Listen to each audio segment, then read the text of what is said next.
bagong kwento. Ano yun? Halina't pakinggan ninyo ako. Eto, bonggang sinalubong ng mga taga Zambales ang bagong taon sa pamagitan ng 2 araw ng mga palaro. Kasama na ang paligsahan sa pagkain ng sangkaterbang sili. Yan po ang tampok sa mga kwento ni Mark Logan.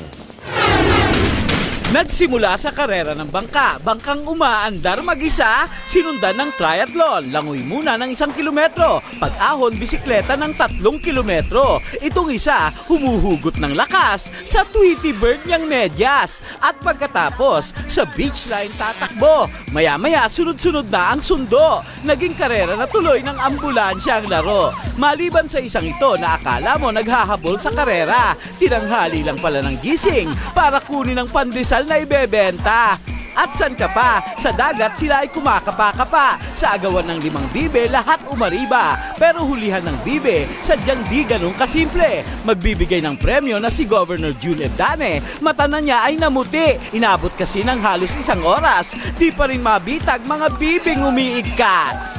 Kaya lipat muna, eto pa, para patunayang walang botya. Umupak ng baboy na nilengwa. Ready, get, set, go! Lantakan ang dila. At huling hirit bago 2011 ay sumapit. Sinalubong nila ito ng pagkainit-init. Tumira ng siling ang hangay. Malupet! Kaya ayon, ang isa, bumigay ang karburador. Niras sa comfort room para i-overhaul. Mark Logan, Patrol ng Pilipinas.